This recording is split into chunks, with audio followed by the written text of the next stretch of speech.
Hey, this is Vic Douglas, and I'm drinking at Moe's. This is Drinkin at Demos, where we talk about the pros of pro wrestling in the Midwest while sipping on some brews with blessed beers and wrestling. That's my scene. Death matches and lucha libre, it's also mean. I'm a straight up smart goofball, not no kiss ass. I stand tall when it comes to wrestling. I'm the king. I know every move, every fling. Get ready for a wild time with Drinkin at Moe's, where we don't quit. Drinkin at Moe's, that's where it's at, like a power bomb. We hit hard, never flat. Fucking right, we're living the dream. Talking about wrestling, know it's a scream.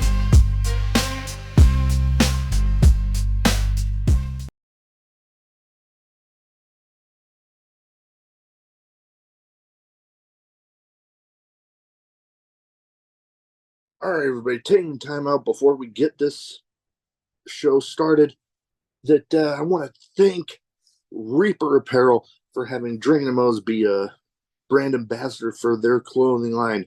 They got good stuff. They got t-shirts, they got hoodies, they got beanies, they got lots of great stuff, encouraging everybody to break out of their comfort zone, live their best self, and hey, it's something I try to live every day.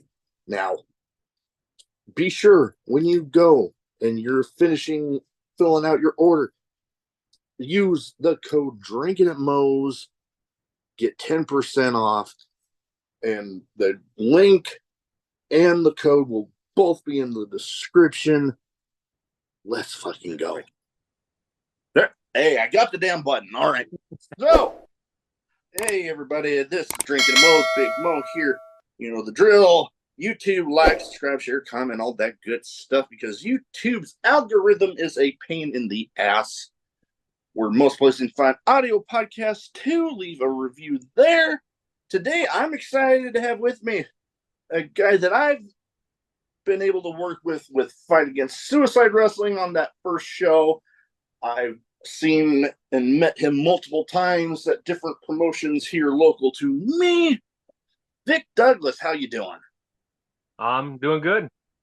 It's a pleasure having you on. I like to, whenever possible, highlight people here local to me, because I mean, people here local, it's like I actually get the chance to actually see y'all in person. I mean, don't get me wrong.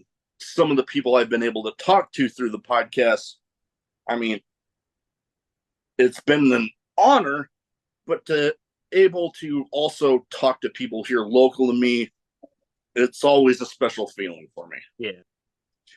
But first thing I'd like to start off with everybody, what got you started as a fan? And then what got you finally deciding to make the leap into the business? I've been a fan as long as I can remember. Probably started 4 or 5. My dad and my uncle introduced me into pro wrestling, and what they watched the old school stuff with Bruno and stuff like that. Vern Gagne, my uncle met a bunch when he was a little bit younger, and I just got into it. It was always something that was on at the house, and we'd rent the pay-per-views. Had all the uh, drawing a blank now. The big rubber figures. Oh, the LJNs. There you go. That's what I was looking for. I said they just reissued them, the big rubber guys, and that wasn't it. But yeah, the old LJNs had a bunch of those. And then just my brother got into it and just been hooked ever since, and uh, followed it through up until like my senior year. Then I just sort of lost interest. I went to college for a little bit, and then moved to Lincoln. Started going to some independent shows around 2007, 2008. Slowly started to get back into it, and started going to local shows. I figure, you know what, I'm not getting any younger. It's always been a bucket list thing, so I figured, hell, I'm going to go for it, and started talking to people. Got introduced to some of the guys. Started doing ring crew stuff. Started doing ring time with PWP, a little bit with MWA, uh, NLW when Wyatt owned it back when it first started. Worked with them and ref for a while, about a year and a half, and then started wrestling, and that's where I'm at now. So Yeah, I think I remember some of the early PWP days and seeing it out there. PWP, I got a bit of a soft spot for them because, I mean, I ended up meeting my wife there. yeah, I love telling that one because uh, Brandon Juarez, guy we both know, he had been trying to convince me, hey, you should come down to waiting room. It had been like 2 years since I'd been to a show. So I'm like, you know what? I worked evenings at the time. So I'm like, next show they got on the day I already got off, I'm there. And I don't think I had been there maybe 40, 45 minutes. And I think he could tell I was looking over at her. He was like, hey, I got somebody I want you to meet. Yeah. Yeah. And hell, Chris, the promoter, we actually convinced him to get ordained and he officiated. Oh, nice. So PWP always got a soft spot with me. I've regretted that I haven't been able to be there a lot recently because I mean, it's no fault of anybody with PWP, but sometimes when my schedule with the podcast gets going, it's like, oh, then I find out, oh, dang, there's a PWP show that night, but I already got a recording. Yeah. Damn it. You can always But do a live show live from PWP. you know what? Actually, my first ever episode before I did the audio podcast platforms was actually with Pat Powers before a PWP show. Nice. And actually, as of right now, that is the most viewed one on YouTube. Like, I don't, it used to be Phil Stamper, who, with Revolver and a bunch of other independent promotions, but some, the Pat Powers one just shot up out of nowhere. I'm like, okay, I, I'm I'm happy any of them get when they shoot up the way they do sometimes. Hey, makes me happy regardless of the episode. But one thing I do like to talk with everybody is how they came up with their in-ring personas because you know being relatively young in the active in-ring part of the business, that's still what oftentimes for a lot of people is that bit of a feeling out process. But you seem to have kind of settled in there. Uh, yeah, I think so. I mean, I was always told when I was starting training and doing ring time and stuff like that, like, don't buy anything specific for a character when it comes to gear. Just get some basic stuff. And that's what I started off with just a singlet and some boxing boots.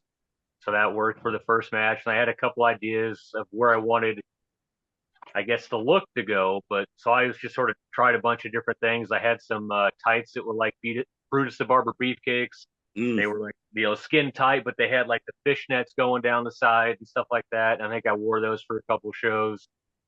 Had the thigh hugger shorts, the super short shorts, like the military, mm, yeah. basic training short type things, the skivvies or whatever, Oh or yeah. the silkies. Uh, but yeah, as far as the character goes, I had some ideas before, but I wasn't quite sure what to do. And people always said just build off your personality. I remember one of the first things I wanted to do was I had the name picked out. I was going to be, well, I had two names. I was either going to be Vic Phoenix or Vic Douglas. Vic Douglas is it's my grandfather's middle name and then mine Mm, and my dad's middle name, so I stuck with that. Plus, the initials are VD. So when I originally started with that, I thought I was going to be sort of like a scuzzy ladies man or something like that, and sort of mm, have like a like a scuzzy persona or whatever, or be like a Doctor Love type thing, yeah. stuff like that. And then I was told there's several gimmicks already like that. So like, all right, well, I'll pass on that.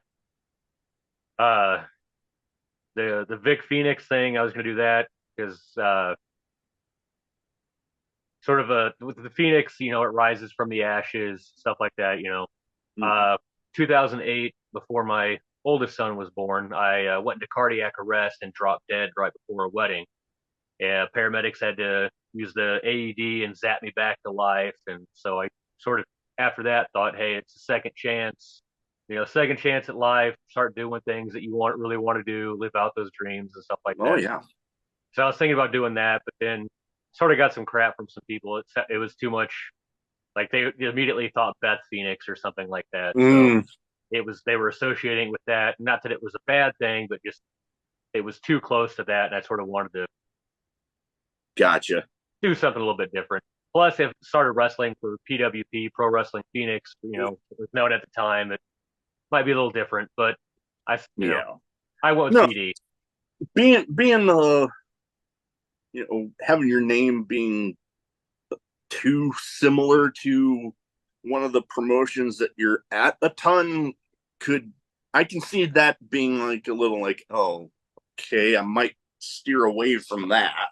Yeah, and then I know there were like PWP. There's a guy Vic Victory, so I had the Mm, Vic part, and then there was Chip Douglas that came before me, so there was a little bit of that. But I was like, well, this is I get why people don't want me to using those, but at the same time, I was like, well, this is what I'm going with. I'm honoring both my grandfather and my dad in this way, so I just sort oh of yeah. stuck with it. So No, that's definitely it's those little personal touches definitely give it that extra good feeling. yeah, And yeah, no, you've and hell, like you said, relatively young in the business as far as the active in ring part.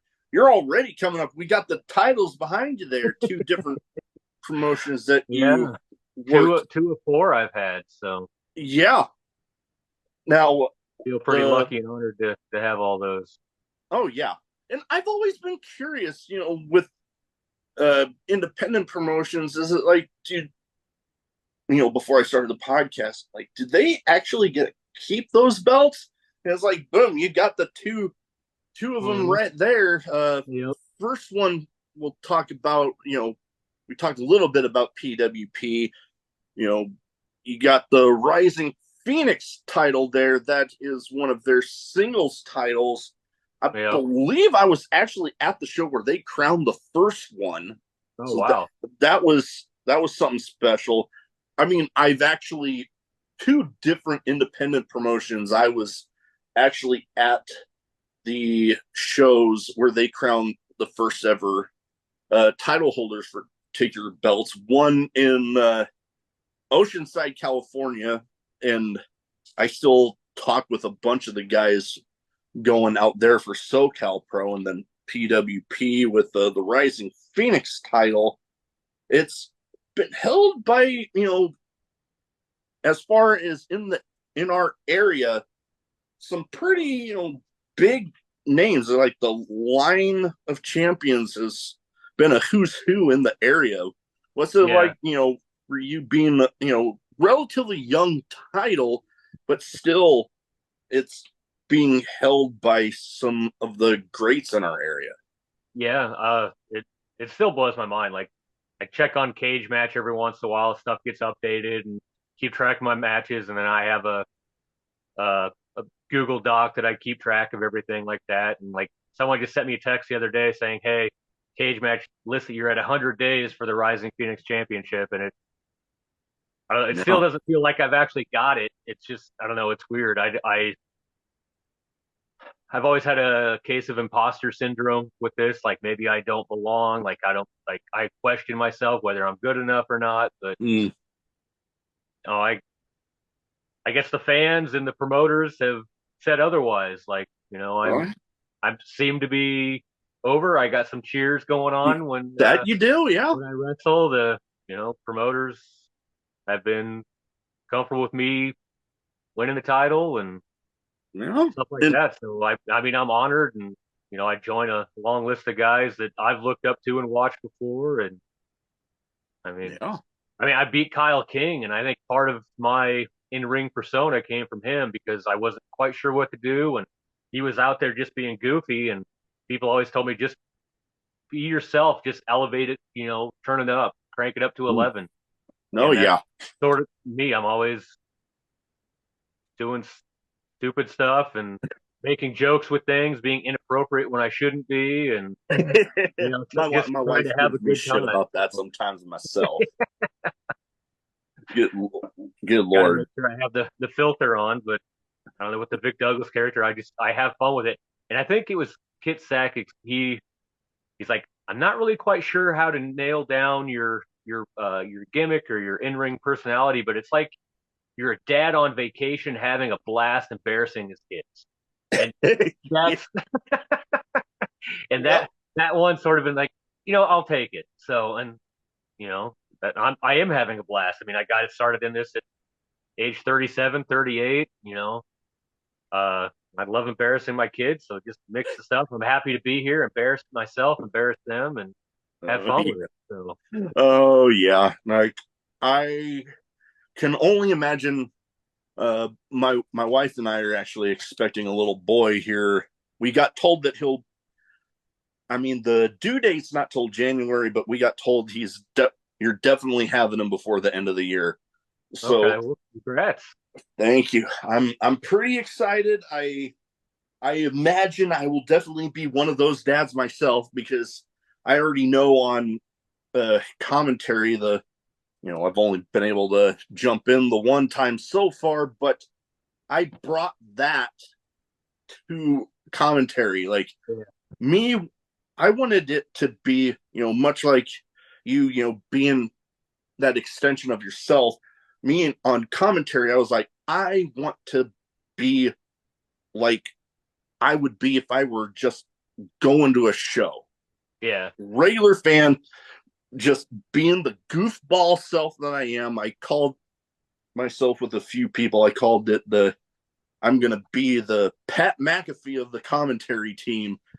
I'm just going to be that goofball. I, yeah, the Fight Against Suicide show. I don't believe the commentary has been put together with it, but yet. But I can confirm, yes, I did make a poop joke on commentary. They were making announcements about a second show, and Austin Buckner, who was on commentary with me that day, made something about it sounded like a solid number 2 show, and I couldn't help myself. I when they just throw a softball up like that, you got to take it.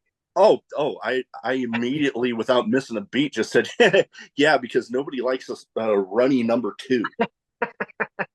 And he just stopped like, God damn it. I'm like, yes.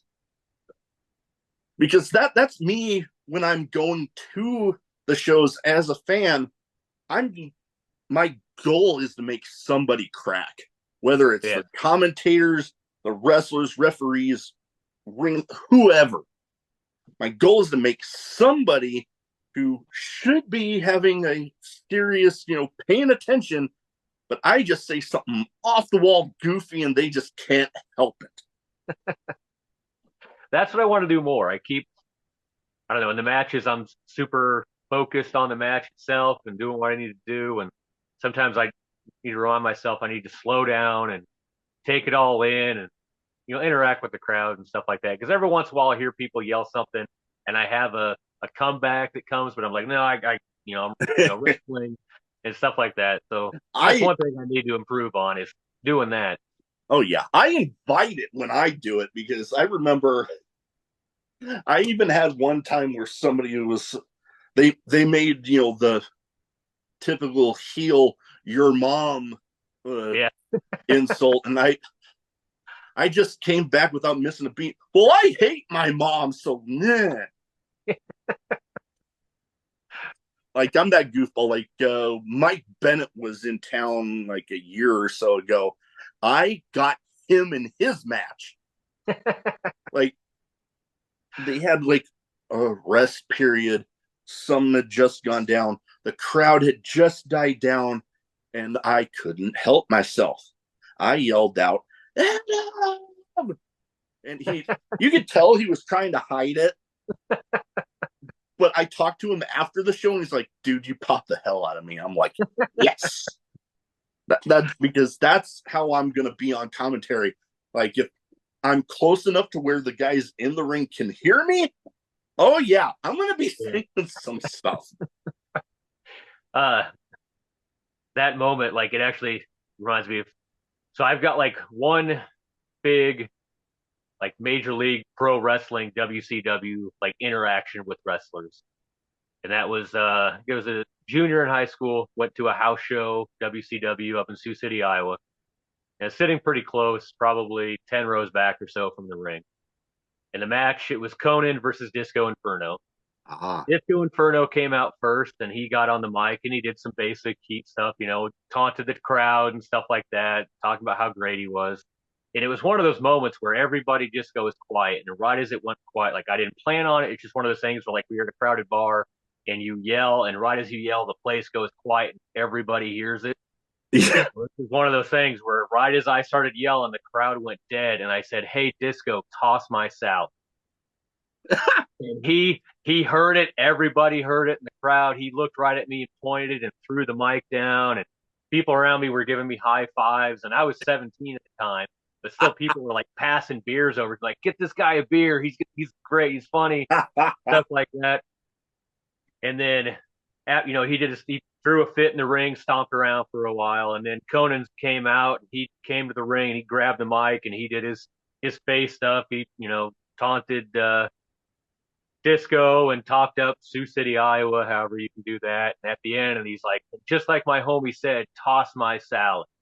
And then Disco Inferno blew up again and threw a fit. People were clapping and smacking me on the back and saying, that's because of you. And people handing me more beers and stuff like that. So, I mean, That is, 17 years old, I took the beers, but that was just crazy for me that was, yeah.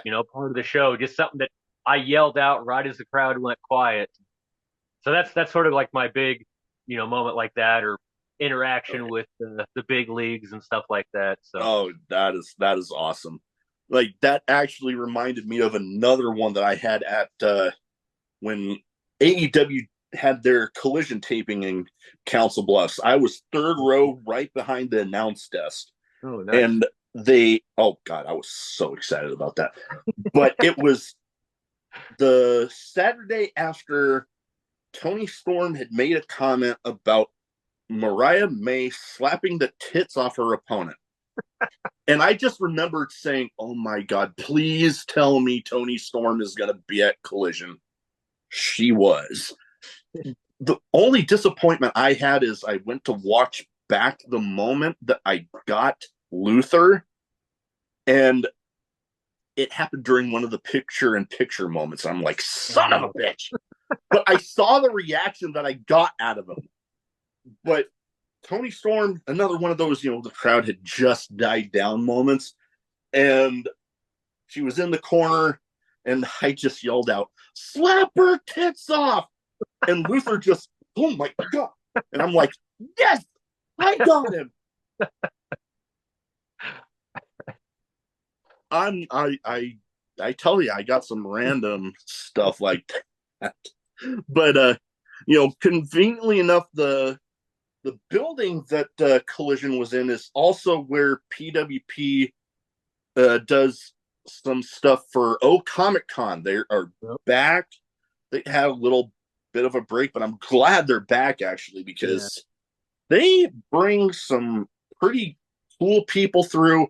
I actually got a few items behind me here that I've gotten signed at one of them. I was, oh God, when I heard that, what was it? Michael Townsend and Kevin Clash were going to be at that one. I'm like, I heard those two names. I'm like, I'm there. I have to be there. I grew up on the original cartoon. I have to be there. But, oh, wow. I like my Dr. Pepper, but it gives me the burps like crazy. But PWP has, periodic shows throughout the day, and they have their Comic Con title, which, correct me if I'm wrong, they have it be, whoever's the final one at the end of the weekend, they can cash it in for a shot at a title. Is it just the PWP title, or is it like, the Rising Phoenix? Or I don't think anybody's cashed it in for the tag titles, but I know you can cash it in. I haven't heard of that part, I guess. I remember when I first started reffing with PWP, I think Brett Bishop had the Mm. Ocon title, and I can't remember if he cashed it in or not. Uh, I could have sworn Unfortunately, that's what I heard, it anyways. At least on that first it could have been. I don't know, but I know I didn't hold it long enough. I held it for about 24 hours until Joey Daniels beat me. one. So if you can cash it in, I don't know. I guess we'll You have. didn't get the If, opportunity to do yeah, it. I guess I if got you Pat there. Powers can cash it in now, we'll find out. But Mm. I guess I don't know about that part. I didn't hold it long enough to find out. Hey, we got we got a while before the next one, so who knows? Yeah. Maybe this next time. But another promotion that I've seen you at, I know I haven't been there in a while because I mean I live in Omaha, I work in Lincoln, and I'm sorry, but at the end of the workday, if I don't have a reason to be in Lincoln, I'm driving my ass back to Omaha. I completely understand. But with MWA, not only Yep. you've been tag champ there. I mean, you got the belt right behind you there. You've Yep. also going back to PWP, you've also been tag champ there.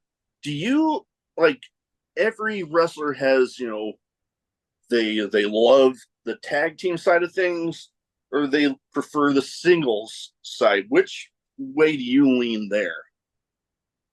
Uh, If I've you enjoyed can them make a both. decision on it. No, I don't think I can. I always loved tag team wrestling when I was growing up. Like huge fan of the Steiner Brothers, Legion of Doom, Mm. Doom, Heart Foundation. Like I always loved the tag team division. Like Oh, that was same. sort of I always loved the tag team. So, and then the singles ones. I mean, who doesn't like being out there on their own, and showing Mm-hmm. everybody what you can do, and having the spotlight on you the entire time. So, I mean, Oh, they're both great. But no, oh yeah. I'm having fun doing both. I mean, with PWP, I tagged with Luke Luna, and we had the titles for a while, and that was it was fun. It was a blast with him. It was an interesting dynamic. He's the leather clad mask guy that talks to the bunny, and I was the dad is happy to be there on vacation, embarrassing his kids type guy. So that was a, Yeah. that was a fun dynamic. And then I held him briefly with Pat Powers after we got revenge on the family for killing off Luke Luna. Mm. And then Pat decided he didn't want me to share the same fate as Luke Luna, so he handed over the titles back to the family. So I think we hold the record for the shortest title reign in PWP history of any title. I think it Huh. lasted about 5.5 minutes. So, Interesting. I yep, guess I had forgotten that part because I yeah, knew he held them. yep. Pat Powers and I had him for probably about 5.5 minutes before we turned him back over. So Hmm. I think I've Interesting. got a couple of pictures that prove that we actually had them, and it's listed on Cage Match. So there's That it proof that is. I we had actually it. saw it on there. Yep. That is interesting. I Yeah. had completely spaced on that part, but MWA being a part of tag champs there with a mutual friend of ours, Ryan Romanek. Yeah. He's a cool dude. What? Yeah, I'm actually wearing our T-shirt right now, the Burning Yeah. Wheelman T-shirt. So All right.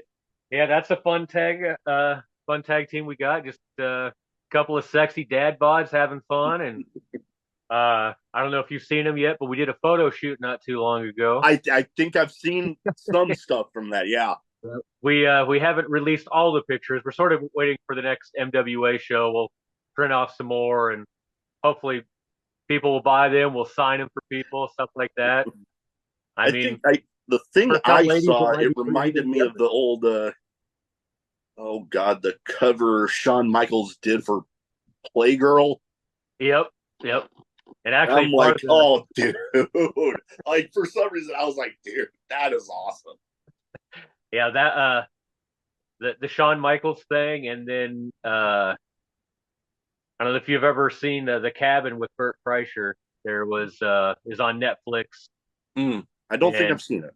okay. Anyway, he Burt Kreischer went to a cabin to sort of like refine himself, to de-stress and everything like that. And there was a part where he was like laying down naked on a bearskin rug, and someone was like either I think painting his photo or something like that. They were doing something with it, and then another comedian, Bobby Lee, came in, stripped down, and laid down right next to him. And I thought Mm. that would be hilarious if Brian Romantic and I did that. So that was sort of the inspiration, and we got the hookup and got to borrow a couple of bearskin rugs and set up in a ring and got some pretty disturbing and amazing photos from it. That is awesome. Like I remember vividly getting to call a match for you guys and JC Slater at the first Fight Against Suicide show, Oh, and yeah. that was a fun little match. Although I got to admit, and this is no offense to the guy under the mask, but the recycler, I keep on like, what the, like in my head, like I'm trying not to. I didn't want to insult the guy, but it was just one of those that, that initial like, what the heck? But then, as you're getting into the match, you're like, okay, I can get into this, but Yeah. it was just getting past that initial, what the fuck? Yeah, I'd never worked with him before, and yeah, it's sort of an interesting ordeal. I mean, he was recycling old gimmicks and had a whole bunch of hand-me-down gear and stuff like that. So Then, some a patchwork wrestling gear. So yeah, and when I ended up getting that explained to me during the process of the day, I'm like, I get it now. There was that, like I said, that initial what the fuck, but then I get that explained to me. I'm like, okay. Yeah, when I first heard the name, for some reason I was thinking, okay, is this guy like Duke the Dumpster Drosy or like the Repo Man or something like that? Oh And yeah. then I saw all the patchwork gear, and I was like, okay, now I get it. Yep. So yeah, no, but I definitely had that because hell, speaking of Duke the Dumpster, I need to follow back up with him because I've actually talked with him about coming on this. Oh, okay.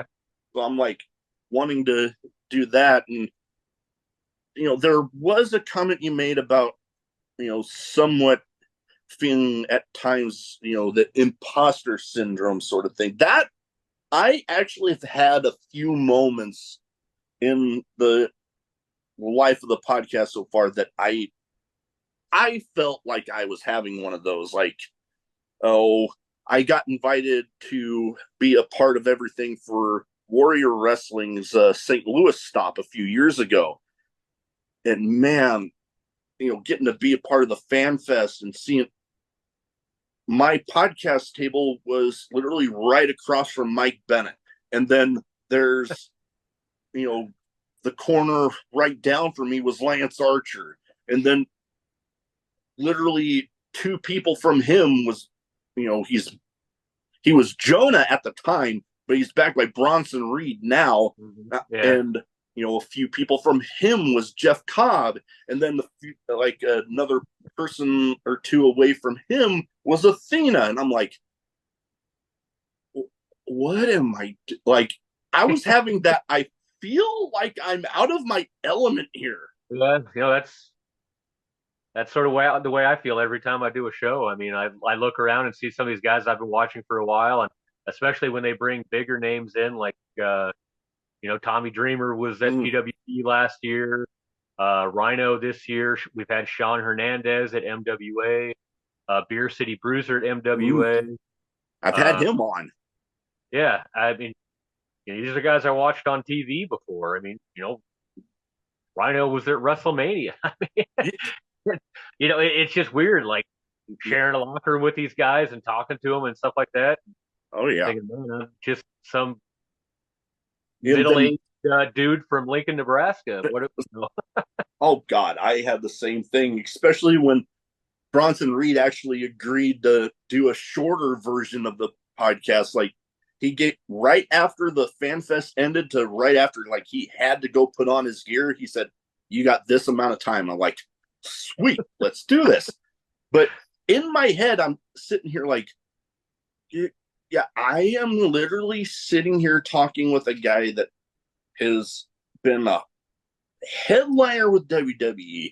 He's been a headliner with TNA. He's main evented the freaking Tokyo Dome.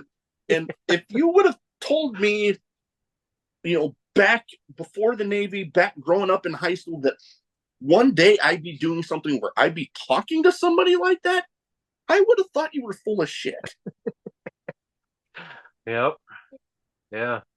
No, it's And just then, one of the things like wish you can go back in time and tell yourself to get into it earlier and oh, stuff like that. same. So, Oh my God, the same. yeah. Because hell, even the commentary thing, I remember the days leading up to it, I was like, I told my wife, I'm like, the butterflies are really setting in right now. And she's like, well, why? And I'm like, you ever had a lifelong dream that you never think that you're gonna actually do it, but it's just like bucket list, it would be awesome.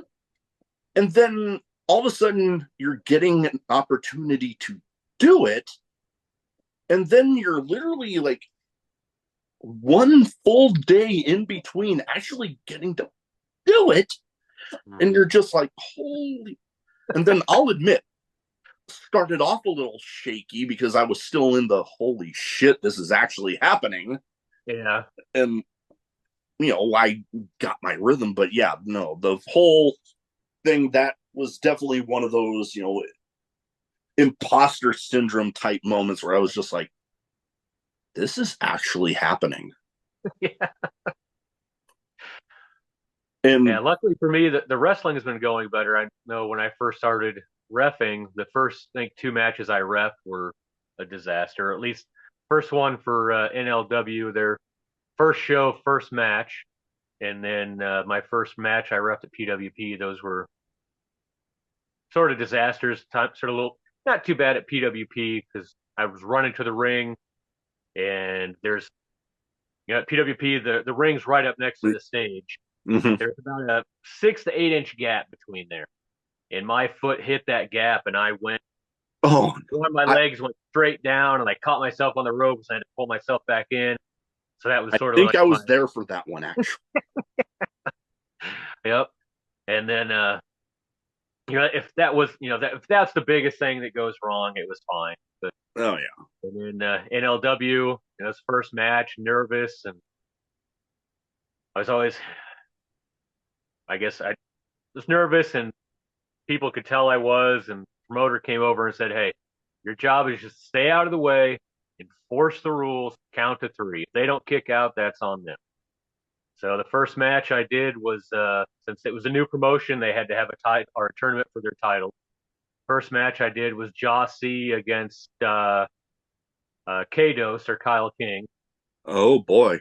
So yeah, into that match, like I knew the finish, I knew what it was supposed to be, and there's like Kyle King hit Kados with like a power bomb or something like that, like reversed out of one move, put him in and got him in a power bomb or something like that. And I counted, and from what I got, I hit three, and from what I could tell, Kados did not kick out, so I called for the bell, and was not the way the winner was right, but the match still had some time to go on, and Ah. Kados, he was he's like whatever, it happens, no big deal. At least the winner was right. Jossie was a little more upset because this is a new promotion. He hadn't really wrestled around here, so he's trying to get more of a following and stuff like that. Yeah. So he was pretty mad about losing ring time in front of people and stuff like that. Got backstage and he was pretty heated, and we talked for a bit. I bought him a drink, and then he explained things to me. He was a lot cooler. So, but yeah, that first match after that, I was like, man, I probably shouldn't be here at all. And I was, like maybe this isn't for me, but I was like, no, I'm going to stick with it because being a ref wasn't the ultimate goal. Yeah. Wrestling was. So I stuck with it, and about a year and a half later, started wrestling matches. So Yeah. I think I remember being at the show where Chris had mentioned, you were not having your job anymore as the ref, but you were going to start Yep. wrestling. And I'm like, Yeah. okay, like, the few shows before that, you could kind of sense the direction of where it was going, but to see Yeah. the actual payoff announcement of it, it was like, okay, all right, let's go. Yeah. Let's see how this works. So. All right. So now I got two categories here. One's a bit of a name game. We're gonna name off some people. You give me some quick thoughts on them. And with you and I both, we're actually not far apart in age, actually. So I think it's a safe bet that you and we both know who each of these people are. So, like I said, I give you the name, you give me quick thoughts on the person. All right, I'm hoping so. I hope I know who these are. Oh, I have a feeling, with some of the stuff behind you, you'll know these guys. First one, oh God, the Madness Macho Man. He's probably my favorite all time. He was the one I was drawn to when I was younger. Always had a crush on Miss Elizabeth, or actually any of his valets. Yeah. Sherry Martel, any of the ones from WCW. So yeah, no, Oh, he was always my favorite. To me, he was better than Hulk Hogan. He still is to me. no, Uh, yeah. Oh, yeah. I somewhere around here, I've got a Macho Man bandana and a foam finger that someone gave me that they got back from a WWF show back in the Nice. 80s. I think that's up in my bedroom somewhere. So yeah, love Macho Man. I've got four of his figures here. I've got some more set up there. There's probably four more up in this area here. Oh, So nice. Yeah, couple over there. I think Yeah. I've only got one of the figures, the NWO Madness one, and Yep. then I do happen to have this Funko. I don't have any pops. That's the one thing I'm sort of missing. Yeah, I think I started more with the pops, but then I started going. I think it was actually another one behind me that I'm like, how the World of Wheels, they'll bring in. I think this year was one of the first ones where they didn't bring a wrestler in. Oh Most of the yeah. time, for at least one of the days, they bring one in, and I think I'm like, you know what? I want to get something signed, but I don't want just uh, one of the 8x10. So I ordered one of his figures off of Amazon. Got it. But all right, next one. Finally hung up the boots. I mean, like you never say never in wrestling, really. But the icon Sting. He's probably my number two favorite. I love Sting from the get go. WCW. I remember one of the first matches I think I really got into was the Clash of the Champions one, where Sting and Ric Flair went to the time limit draw. Mm. I always wondered why they had the judges there. They had some celebrity judges there. That was confusing to me, but Yeah. it still is. But no, Sting was my favorite. Him and Macho Man. Sting with the surfer hair, or the Yeah. surfer look and stuff like that. The flat top. I always had flat tops when I was younger. Yeah, just one of the favorites. I love doing the Stinger Splash. Would always put my brother in the Scorpion Deathlock. That was fun. So. Oh, those days. I remember those. Oh, Yep. God. I got to see him wrestle twice, so that was cool. He was doing the Crow Sting at the time. Got to see him beat Ric Flair up in Sioux City at that same house show I talked about before, and then followed him the next night to, I think it was Cedar Rapids, Iowa. They had a Nitro there, Nice. and I think he wrestled Rick Steiner for the TV title. Okay.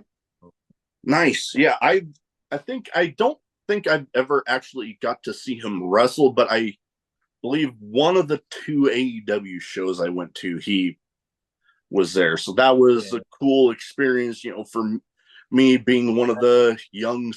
Two of the Sting figures right there. Nice.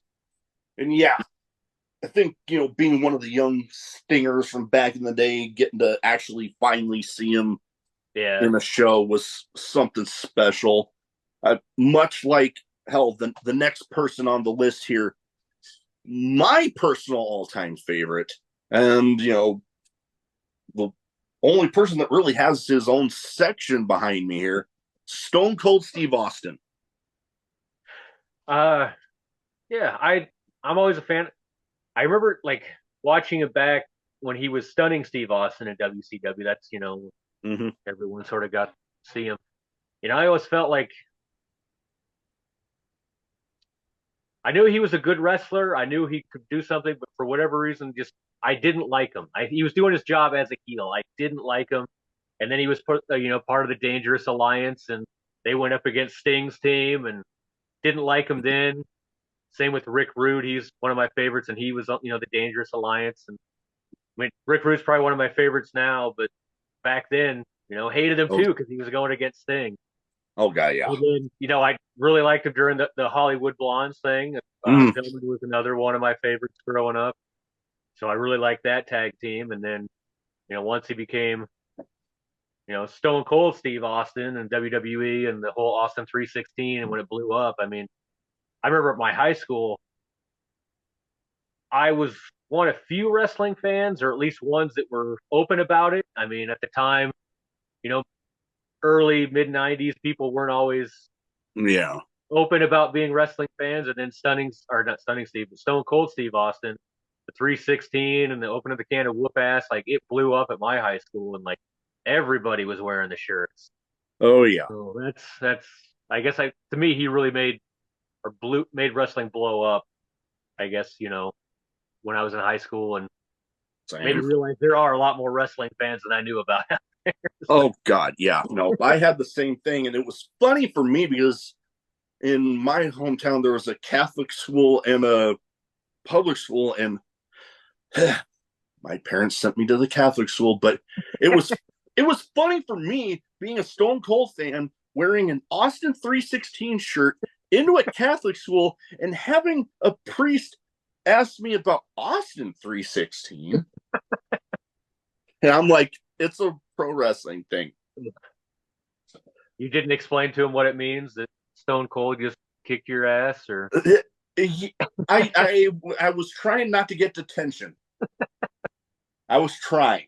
It didn't always work. yeah, But that yeah, probably would have been the last time your parents let you wear that shirt. oh God, it would have been, yeah.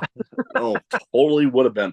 But you brought up something with with Rick Rude and back when you were watching those days, maybe not liking Rick Rude so much. That is how I felt with he's now one of my other favorites, Bruiser Brody. Like growing up, I remember he scared the shit out of me. And now watching back his stuff, I'm like, dude. Yeah, sort of one of those things that if you wish you knew what you know now, then. But No, totally. Yeah. Which, okay, I got one more person on this list, but then I got a story that revolves around Brody that I want to see your reaction after it. But last person for the name game here, he's now hung up the boots too. It's weird seeing him, after protecting kayfabe so much. But the Undertaker. Big fan. I remember when I first saw him at WWE, because I watched a lot more WCW. I guess that was like, I don't know. I guess the way to describe it is I always saw WCW as like the Boston Celtics. WWF was like more like the Harlem Globetrotters. So my uncle, he was more into the Boston Celtics style. He liked WCW more. So whenever we were hanging out with him, we would watch a lot more WCW. And I recognized him Undertaker right away as Mean Mark. Yeah. And I saw him come out, and I remember Mean Mark had a match with Sting, I think it was, and that I remember. And then remember his finisher, he did the heart punch. He'd hold the guy's arm up, punch him right in the heart, and the guy would collapse and pin him. So when I saw him move to the WWF, I thought, it was cool. I was like, that's Mean Mark, stuff like that. But and then I guess I was happy. Like I was a Hogan fan a little bit just because he was like the good guy and stuff like that. But I was always rooting for him to get beat just because I was tired of Hogan being on top. So when the Yeah. Undertaker came in and finally beat him and stuff like that, I was super happy about that. But then at the same time, I was like, I was totally buying into it and everything like that. I was like, how does anyone beat this guy? They'd hit him with a move, he'd pop right back up. It didn't seem anywhere to slow him down and stuff like that. So, Oh yeah. but no, I liked all his transitions. Reinventing himself. The American Badass stuff like that. Mm. Just can't believe he went for so long and for as hard as he did. Oh God, yeah. Mm. And it comes up often with the different people I've had on that he is one of those that is the perfect example of knowing when to have those sometimes subtle changes Mm-hmm. that makes the character different enough that being able to adapt like that just gives you that that little bit more of longevity, because it's Yep. like sometimes, like in the case with Hogan, where Yeah. he was that same thing for so long that people grew tired of it. Yeah. Undertaker had those little changes every And they little kept bit. people interested the entire time. Yeah. Yeah. All right. Next up, I got some random questions. Some might be wrestling related, some might not be. All Some right. might have absolutely nothing to do with anything we've talked about. All right. So this first one is one that when I tell my thing here, it'll involve that story involving Bruiser Brody. But craziest in-match moment for you? Oh man. Oh. And it can be from like when you were reffing, like something crazy happened and you're the ref in there at the time it happened.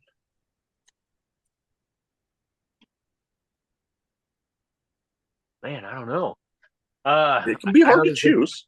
yeah, I mean, there's several times where I was super nervous in the ring because I took a bump and would fart, and I thought maybe I shit my pants or something like that. So those were, for a brief second, very crazy and scary, thinking that maybe I shit myself in the ring. I've heard some of those Uh, stories. yeah. Uh, I don't know if I can't think of anything super crazy. Well, I guess the match prior to Ryan Romantic and I winning the MWA tag titles, we were facing Doomsday, Xander, and the Sieve. I think the Sieve whipped me into the ropes, and when I hit the ropes, I hit him wrong or something, and either my back extended too much or that rope just hit me just right, and I blacked out for a split second. Like Ooh. I came off the ropes and actually collapsed. Like my vision went blurry and everything like that, and I just collapsed to the center of the ring. Ooh. Was maybe out for a second, but I came to and was able to finish the match. But that probably might be one of the maybe crazy That I things. think would count. Yeah, Yeah, most definitely. I and know. I didn't like. There was no pain involved. I hit the ropes and leaned back a little bit. Like I heard a pop and felt a pop, but there was no pain. And it just Mm. one of the things is like like where you stand up too fast or something like that. It Oh, yeah. just went black and fell down, made it to about the center of the ring and just collapsed. And Steve Mm. jumped on me and I came to. So, Okay, so I got to mention this because I actually just had the conversation with my wife when I was on my way home from work today. Because it brought up when you're talking about the whole farting and thinking that you shit yourself. At work today, I literally got up to stretch and all of a sudden farted, and like I was like, holy crap, that was loud. And I was just like, oh shit. The coworker of mine that works like basically right next to me, they got a laugh out of it, and then I just started dying laughing because I'm like, yeah, that was. But the thing that I was going to tell you involving Bruiser Brody. I love asking this question about craziest moments because I get a lot of stories like, yours with, blacking out for that little bit. I had a guy on relatively recently that, he's traveled the world a lot, and he's even had some matches down in Puerto Rico. And, I don't know if it's still going on, but at one time he even had a feud down there with Savio Vega. And he told me about one time he wore a shirt to the ring in Puerto Rico that both in English and in Spanish said, "Justice for Brody."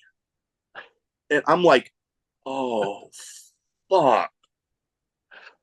Like, knowing the backstory, I'm like, oh, jeez, I don't even think I have to ask. You were the heel that night because there's no way you're getting over as a face in Puerto Rico with that shirt. Wow. He literally got told. Did he leave with the shirt? As far as with the shirt, I don't know, but I can tell you that he told me that the promoter had since called him to tell him that fans have told him that if he brings back that guy, that guy is not making it home.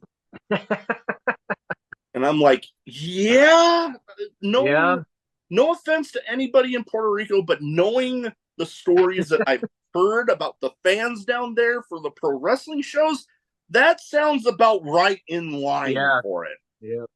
Yeah, it's definitely real to them, damn it. Oh, yeah. Most definitely. All right.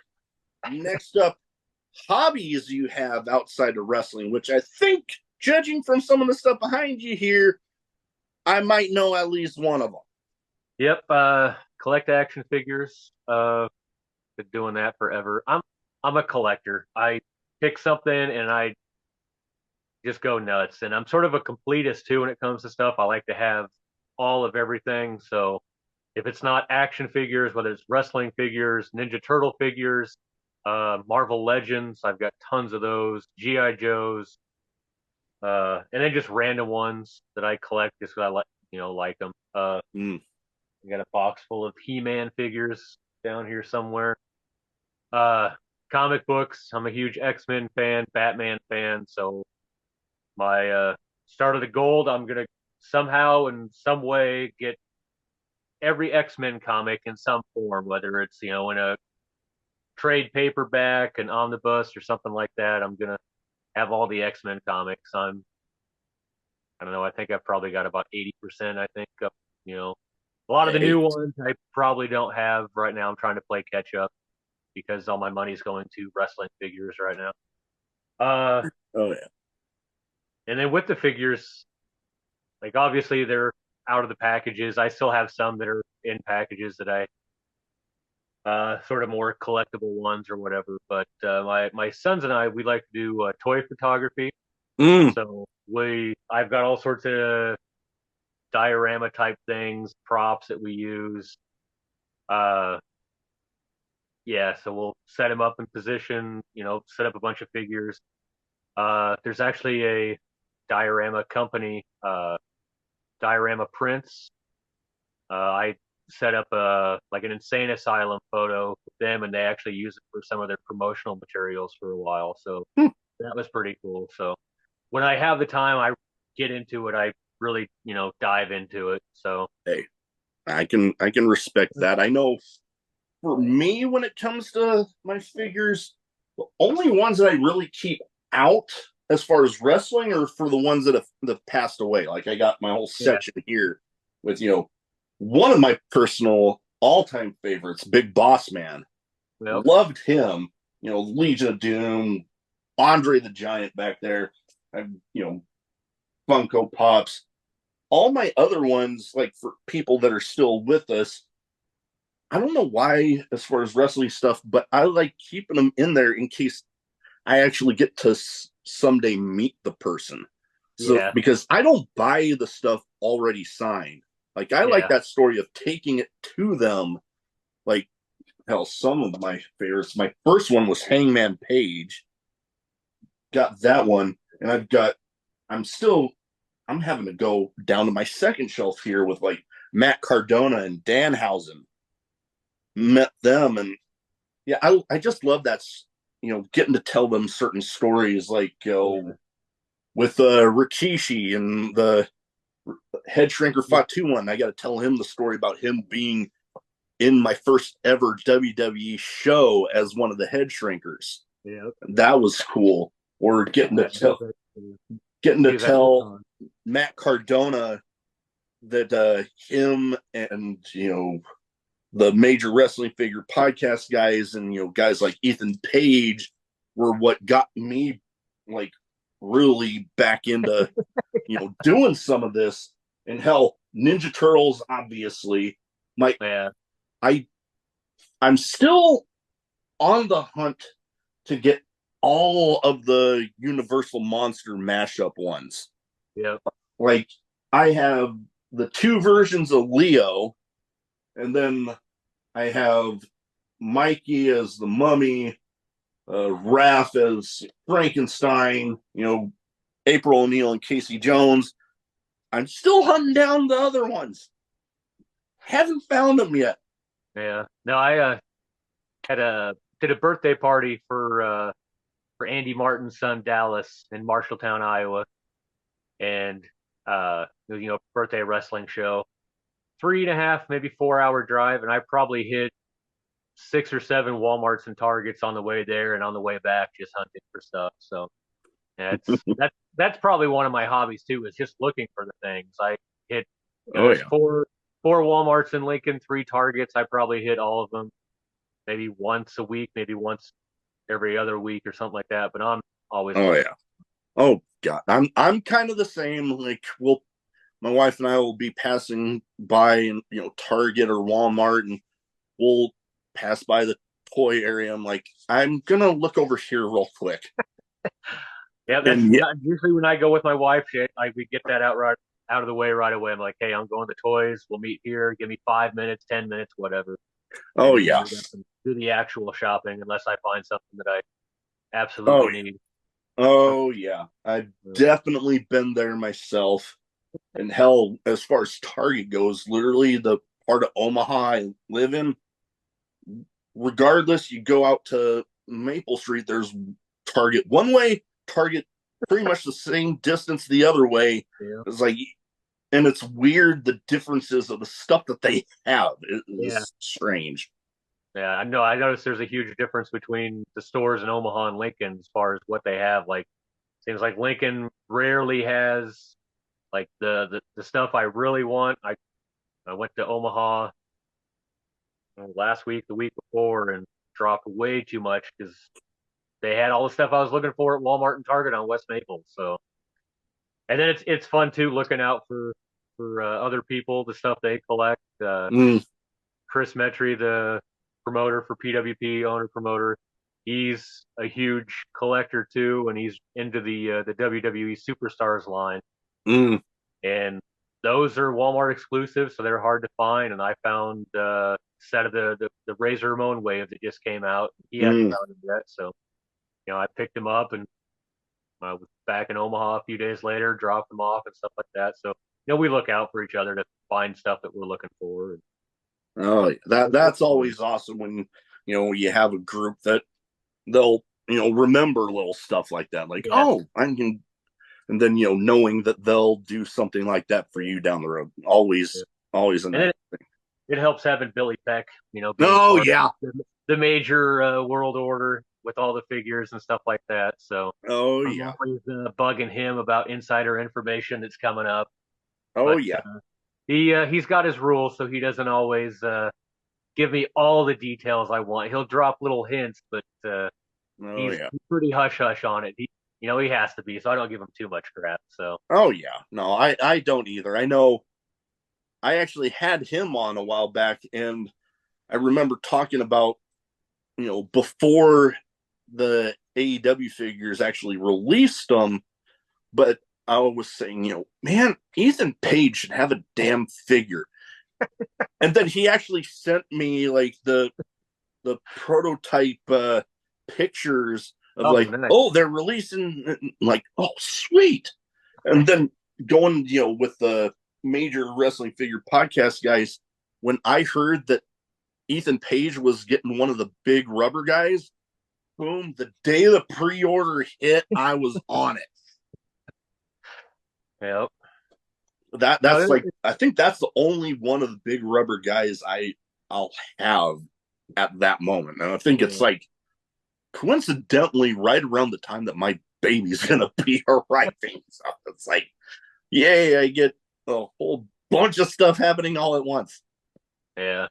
No, that's another line I sort of want to start collecting, but I got to put a limit on it somewhere. So now I'm just trying to focus on like the golden era guys, some of the new generation, the stuff that I watched growing up. Yeah. So no, it makes sense. Those are always my favorite. Yeah. But yeah, right. some of the big rubber guys, I would love to get those. But anything wrestling, I'm into. Video games, same.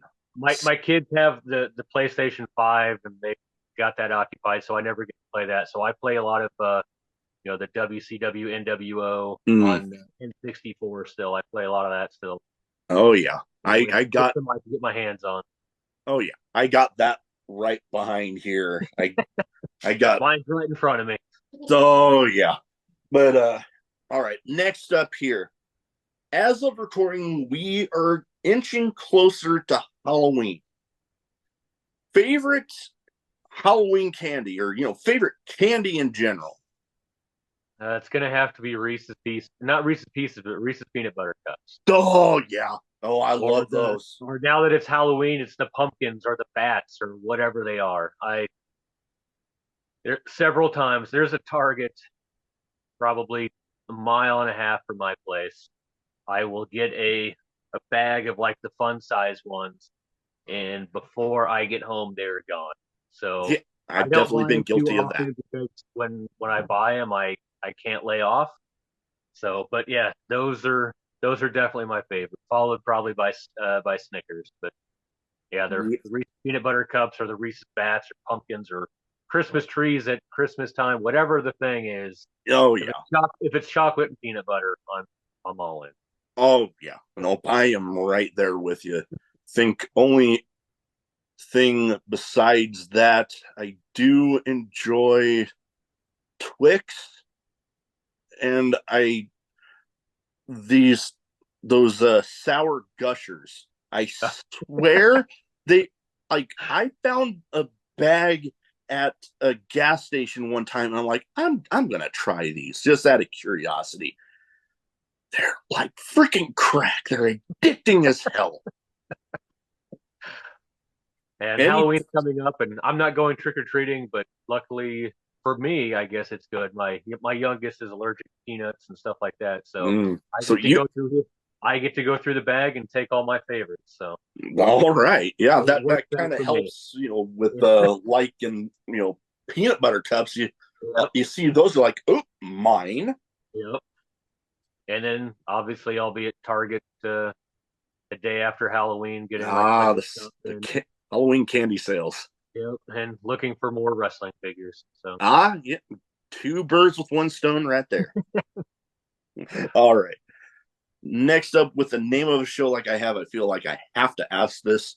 Favorite drink, alcoholic or otherwise?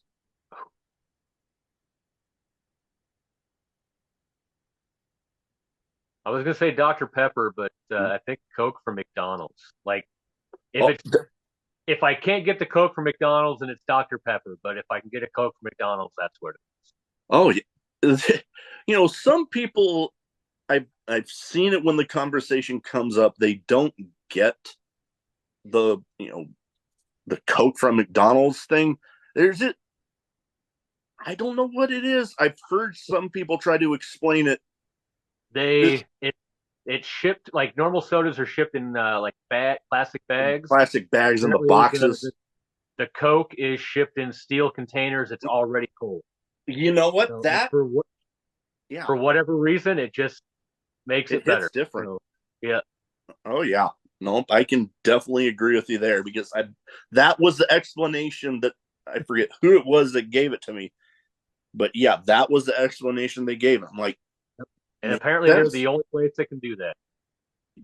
Because And yeah, actually, what might be ahead of Dr. Pepper would be Pibb Extra or Mr. Pibb. okay. Although it's very similar, but the thing is you can't find it in Lincoln. The only place I could find it in Lincoln is Chipotle. Otherwise, I Weird. got to drive to Omaha or Fremont if I want to get like a case of it or something like that. So Huh. I don't know what the That deal is is in Lincoln. yeah, I don't know. Yeah, it's always weird for me being a Dr. Pepper guy because I'll go to places and I'm like, is Pib fine? And I'm like, I'm not one of those Dr. Pepper snobs that'll be like, no. And like, is Pib fine? I'm like, yeah, fine. It's fine. Yeah. Close enough. All right. Next, last but not least here, best advice you have for anybody wanting to get into wrestling. Uh, if you really want to get into it, stick with it. Listen to people around you. Listen to the guys that have experience. Don't just blow them off. Don't just like hear to speak. You know what I mean? Like actually absorb what they're telling you. I mean, because I guess, in a way, I'm sort of don't want to say like a unicorn, like magical or something like that. But I didn't take the traditional route. I didn't go to a training school or anything like that. I did more like a couple times a month during before shows, being part of ring crew, getting training and knowledge that way. Just because at the time when there was training available, I was also my kids' t-ball coaches, so our coach. Mm, So, you know, 5 nights, 6 nights a week, I was either at practice or coaching games for my boys, and I didn't want to, with the heart issue before where I dropped dead, that was just something I didn't want to miss. I figure, hey, I'm old. I started older at like 37, 38. And I'm like, this isn't going to be a career for me. This is going to be more of a hobby, like a bucket list thing. So I wasn't willing to give up that stuff for my kids. So it took me longer to get there, but I enjoyed it. But yeah, listen, and I listened to the people around me. They would give me advice, give me pointers, help me out, stuff like that. So that was probably I guess my biggest advice is just listen to those around you. Listen to those that have experience. Don't just blow them off. I mean, you hear some crazy things, and you get a lot of knowledge from it. It's firsthand knowledge. So oh yeah. No, and definitely, and definitely don't good give advice. up. And if you want to do it, don't wait. I mean, I guess that's Mm, sort of one thing that I wish I would have done. Like, I started at 38. I wish I would have started at 18 or yeah. 21 or something like that. Get going when you want to or when you get it. Oh Because yeah. Yeah. I've been doing this for as long as some of these younger guys, and it's super fun watching them progress. And I feel like I'm one of the new guys too, which I am, but I'm also old enough to be some of these guys' dads. So it's different. It hits a little weird. So Yeah, it I is can what it is. imagine. I can definitely imagine. I know sometimes some of the shows I've been to that it's like, oh God, like some of the people are making me feel old. Yeah. I'm like, oh God, why? Yeah. But anyways, One of my last PWP matches mm, was against Clay Evans, and oh yeah, he's half my age. So it's oh yeah. different. Oh, But yeah, he just listen oh, to go those. ahead. Listen to the people that have experience. And from what I've experienced, no one is out to put you down, to keep you down. I mean, we're not, you know, vying for TV time. It's not like, Yeah, WWE or WWF back in the 80s, like where you're fighting for TV time and stuff like that. Like you're going to get your shot if you stick with it and stuff like that. So yeah. everyone's been helpful. I mean, I can't think of anyone that's tried to keep me from getting to where I want to be. And, everyone wants to put on a good show. And if I'm not doing my part, then it makes the whole show look crappy. And that, You don't want Yeah. that. So Oh yeah. everyone's been awesome. Oh yeah. Everybody wants the show to go down good. So Yeah. most definitely. Because yeah, it's always nice to have those places because Lord knows, like a lot of places in life, on the independent scene, yeah, there are those places where the locker rooms aren't so nice. But Yeah. when you have those places you can go to where you don't got to worry about that, it's always a great thing. Yeah. All right. Well, before we go, where can people find you social media wise so if they don't already have their eyes on you and where they can catch it? PWP or NWA? Oh man, I wish I would have known about this before. I would have had the exact titles. It's all good. Well, on Facebook, you can find me at VD Vic Douglas or just Vic Douglas. I've got two ones. One's more of a professional page. The other one's just more of a regular Facebook page. I think it's Vic Douglas 96 on Instagram. Those are I put some of more what do you want to say, risque photos on there. Like the Ryan Romantic photo shoot was on there. There's some others. The Shawn Michaels similar one, and then just I'm a little more goofy with that one and stuff like that. Gotcha. And then BD Vic Douglas on YouTube. I post a lot of my matches on there. Usually they're early my early PWP stuff is on there. The newer stuff is more on the Patreon, but if it's not PWP, I record it and I throw it on there if people want to see it. So Okay, yeah. and if you really want to see it on there, there's a video of my son and I eating the Nitro gummy bear, the super hot gummy bear, and that's not good for either one of us. So if you want to watch me suffer and have a good time with that, that's on there as well. we'll get all that in the description. Well, yeah. I can hear my dog rumbling around upstairs. So I better go check on him. But it was an absolute pleasure having you on. Yeah, Best this of is luck really out fun. there, So MWA, NLW, PWP, and anywhere in between. Hopefully, I'll be getting out to one of those here sometime soon. NLW Fremont tomorrow night, the 17th. So I'll be at that one. I'll have to see. Yeah, I'll have to look into that. I might be able to. I don't got anything Costume going recording too. anyways.